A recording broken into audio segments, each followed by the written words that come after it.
Bonjour à toutes et à tous, je suis ravie de vous retrouver pour un nouveau numéro d'Art et Marché, l'émission qui vous ouvre les portes du marché de l'art. Et pour l'émission d'aujourd'hui, nous abordons le sujet des éditions, affiches, lithographies, mais aussi mugs, miniatures ou bougies, car la méga galerie Perrotin se développe en ce sens. Et je suis ravie de recevoir Vanessa Clairet, qui est directrice du développement au sein de la galerie. C'est parti pour Art et Marché.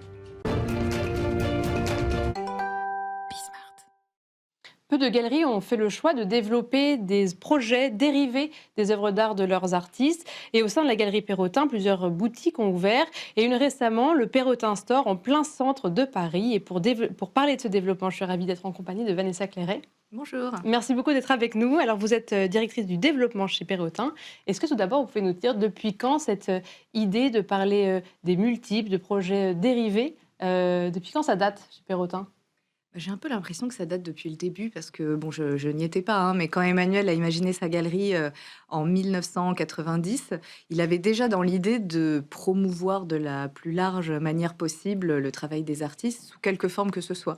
Et donc finalement, les multiples, l'édition, les livres, les objets, on pourra en parler, c'est un des moyens aussi de faire connaître l'art au-delà des Oui. murs d'une galerie et puis peut-être à un public différent. Donc déjà plusieurs années que c'est en tout cas effectif. Et là, ça se développe d'autant plus. Quels sont les objets, en fait, tout simplement, qu'on peut trouver au Perrotin Store ?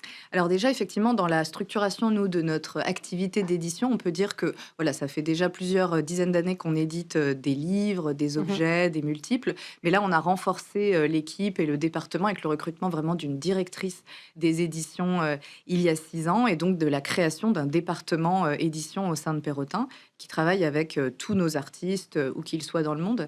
Et donc, finalement, ça sert, ce département produit autant des livres, des éditions en 2 dimensions, des objets, des projets spéciaux, des figurines, peut travailler en lien aussi avec des marques ou d'autres producteurs pour des collaborations exclusives. Donc, on s'interdit finalement aucun médium. Il y a à la fois des propositions qu'on peut faire aux artistes, des rêves qu'ils peuvent avoir de créer tel type d'objet, mais aussi finalement des savoir-faire qu'on a pris connaissance, dont on a pris connaissance et qui peuvent aussi être en lien avec le travail de l'artiste. C'est vraiment du sur-mesure. Oui, justement, comment est-ce que vous réalisez ces objets ? Comment ça se passe, la collaboration avec l'artiste ? Est-ce que déjà, c'est que des artistes que vous représentez au sein de Perrotin ? Alors aujourd'hui, oui, c'est vraiment les artistes de la galerie et surtout ceux et celles qui ont envie, qui ont une appétence, qui ont un projet. Alors ça peut être des estates dans ces cas-là, donc c'est des artistes décédés dont on représente Oui. les droits. C'est les ayants droit qui peuvent avoir justement l'envie, l'idée ou nous-mêmes qui amenons par exemple le projet. On a en ce moment une exposition de Lynn Chadwick à la galerie. C'est un estate qu'on représente depuis une bonne année et donc on vient de sortir un livre sur le travail de Lynn Chadwick. Donc c'est aussi une façon de faire un point sur la carrière d'un artiste, de remettre en perspective aussi son œuvre à différents moments de sa carrière. Et un livre, c'est vraiment encore une fois un moment clé dans la carrière d'un artiste. Je peux citer également le livre de Claire Tabouret. On a édité une monographie il y a quelques années qui en est déjà, je crois, à sa 3e réédition. Et c'était un moment clé aussi pour l'artiste au moment où elle a rejoint la galerie, d'avoir vraiment un livre qui fasse le point sur son œuvre à un instant T de sa carrière. Et pour les plus petits objets comme des bougies, parce qu'on retrouve aussi plein de petits objets qui semblent un peu plus gadgets, ça, c'est comment ça se passe ? C'est l'artiste qui dit « Ah tiens, je verrais bien cette toile-là ou une partie de cette toile sur cette bougie ». Comment ça se passe ? Alors les bougies, c'est un projet assez particulier parce que nous, à la Galerie Perrotin, on a une identité olfactive qu'on a créée avec Givaudan, donc avec un parfumeur français. C'est vraiment une envie qu'avait Emmanuel Perrotin de retrouver une odeur très particulière dans toutes les galeries. Donc où que vous alliez, que ce soit à Tokyo, à Los Angeles, à Paris, vous avez cette même identité olfactive. Et donc l'idée a été de créer ensuite les bougies qui reprennent cette odeur donc, qui s'appelle Cap Ferret, qui est une odeur propre à Perrotin. Et pour habiller ces bougies, on a eu envie de lancer une collection. Et donc, on fait une proposition tout simplement à l'artiste d'utiliser une de ses œuvres, de reprendre finalement un extrait, par exemple, et d'habiller cette collection de bougies qui sont éditées. Il y a des collections, il y a des drops à certains moments de l'année. Et là, on a lancé justement une des deuxièmes éditions de ces bougies. Après, dans des objets un peu plus décalés, ça peut aussi être une idée d'un artiste. Je pense à Izumi Kato, qui est un artiste japonais, qui est un artiste qui est peintre, sculpteur, qui a une pratique aussi de l'installation, mais qui par ailleurs a une collection personnelle de figurines et de jouets anciens. Et notamment des figurines en plastique des années 60-70, voilà, qui a vraiment cette passion, on va dire. Et quand il est arrivé au sein de notre département édition, on avait envie de faire quelque chose d'assez original et il a eu l'idée de faire un wakuwa, donc qui est une petite figurine articulée, un petit jouet en bois. Et donc avec Raphaël Pinoncelli qui dirige les éditions de la galerie, ils ont commencé un dialogue comme ça et elle lui a soumis une idée. On a trouvé le fabricant, il a répondu, ça a été un ping-pong créatif et aujourd'hui il y a une petite figurine, un petit jouet Izumi Kato qu'on vend dans nos Perrotin Store. Et j'imagine que ça, du coup, c'est beaucoup plus grand public en termes de prix. C'est beaucoup plus accessible. Oui, absolument, absolument. Donc il y a effectivement, comme vous le soulignez, plusieurs aspects. C'est à la fois effectivement créer des éditions qui permettent de rendre accessible l'œuvre d'un artiste, d'une artiste qui est par exemple très rare, où on a peu d'œuvres. Je pense à Claire Tabouret par exemple. Quand on a des éditions en série limitée, elles sont déjà un tout petit peu plus accessibles en effet que ses œuvres originales. Mais on a aussi des œuvres, alors pour le coup très accessibles, très grand public, qui sont des posters qu'on vend à partir de 20-30 euros dans nos galeries, dans nos différents stores.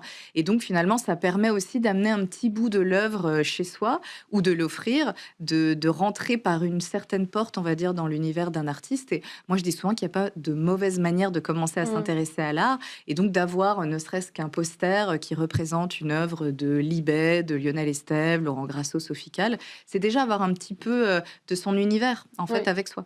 Et ça, on pourrait dire que ça rentre un peu dans le marché des collectibles. Est-ce qu'on peut s'imaginer que dans 20-30 ans, un peu à l'image des iPod Nano ou des cartes à jouer, ça sera après qu'il y aura des échanges plus tard ou en tout cas dans une vraie collection? Il y a déjà du second marché pour certaines éditions, absolument. Alors, on parle de édition limitée ou open édition. Donc, open édition, c'est des éditions qui ne sont pas ni numérotées ni signées.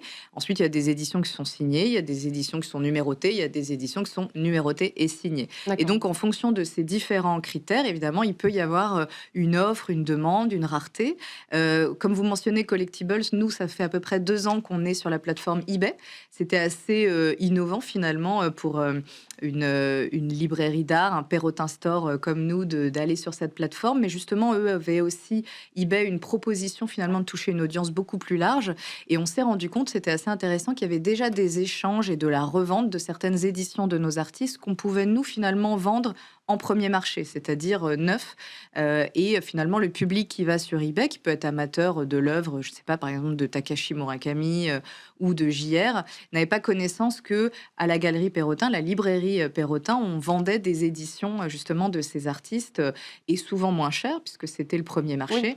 Donc, c'est aussi une façon finalement de faire un peu de pédagogie aussi, quelquefois, de réexpliquer notre rôle. Et c'est tout à fait complémentaire de notre travail de galeriste, puisque ça n'empiète pas, c'est un segment différent. Ça ne veut pas dire que les audiences sont différentes. Il peut y avoir des croisements. Il y a des amateurs d'art qui achètent aussi, évidemment, des livres, des posters, des éditions, puisqu'il y a différents usages, finalement, différentes typologies d'usage et d'amour pour ces objets. Oui, j'allais dire justement, est-ce que vous savez à qui vous vendez? Qui sont ces personnes? Est-ce que justement, il y a des croisements? Est-ce que c'est des premiers collectionneurs qui, vous pensez peut-être dans 20 ans, seront les clients de la Galerie Perrotin? Je dirais que c'est un mélange un peu de tout ça. Là, typiquement, on a ouvert une nouvelle librairie rue de Turenne. On était déjà accolé à la galerie au 76 rue de Turenne, mais il fallait rentrer dans une cour intérieure. Là, désormais, depuis septembre, on a pignon sur rue. Et ce qui est très rigolo, c'est de voir que la clientèle se partage entre des amateurs, effectivement, qui fréquentent la galerie régulièrement, et aussi des passants qui simplement voient dans la vitrine, voilà, des objets, des livres qui les interpellent et qui peuvent ne pas connaître la galerie Perrotin. Et donc, rentrer par le biais des éditions, par le biais de la librairie, dans notre univers, rencontrer le travail des artistes. Donc ça, c'est vrai à Paris. Et c'est vrai qu'à Paris, bon, la galerie est implantée depuis 35 ans. Mais par exemple, on a un Perrotin Store à Las Vegas. Oui. où il n'y a pas de galerie. Donc Oui, c'est pas forcément les lieux de galeries. et voilà, et c'est un petit peu la prochaine étape sur laquelle justement on travaille actuellement, c'est de décorréler, en tout cas de développer le réseau de nos Perrotin Store indépendamment ou dépendamment d'ailleurs, hein, les deux peuvent fonctionner, de nos galeries. Et donc finalement, en effet, je citais l'exemple de Las Vegas, on est dans la galerie marchande du Bellagio, du casino. Là, ça a été vraiment une demande du Bellagio de venir nous chercher, d'avoir une offre culturelle au sein de leur galerie. Et donc, c'est très intéressant parce que depuis 2 ans, on a ce Perrotin Store dans lequel finalement une audience tout à fait différente vient acquérir des livres, des objets, des multiples de nos artistes et donc finalement découvre aussi cet univers-là et potentiellement vont ensuite fréquenter Mhm. la galerie de New York, de Los Angeles ou autre. En tout cas, pour l'instant, vous êtes dans le monde entier déjà, Perrotin Store. Oui, en tout cas, nos galeries sont déjà dans 9 villes et dans 8 pays et nos stores, effectivement, commencent à se développer, on va dire, par leurs propres, De leurs z propres de ailes. leurs propres ailes. Voilà, mais oui, oui, on est déjà, pas mal implantés, mais il y a évidemment encore beaucoup de marge. Oui, est-ce qu'il y a déjà des projets d'avenir? Est-ce que vous savez déjà dans quelle direction vous souhaitez développer ce département? On est pas mal en discussion sur d'autres pays européens, d'autres pays, voilà, internationaux au sens large et c'est vrai que c'est aussi des opportunités, des rencontres. Perrotin, c'est une marque aujourd'hui, c'est un label, donc c'est une galerie, c'est un univers, ce sont une centaine d'artistes qu'on représente de quasiment 30 nationalités et donc finalement, c'est devenu aussi attractif pour, des acteurs du monde entier qui ont envie effectivement de nous proposer, alors soit de façon très ponctuelle et on a pu le faire, hein, par exemple à l'ouverture de la Samaritaine ou à Isetan, à Tokyo, d'avoir finalement un Perrotin Store et on se rend compte qu'on rencontre vraiment une audience, Oui. très friande et justement vous le soulignez, des jeunes aussi, une jeune génération qui s'intéresse à l'art, qui a peut-être envie de faire un premier achat, et qui finalement rentre par ce biais, dans, bien le fait de collectionner ou de démarrer une collection d'art.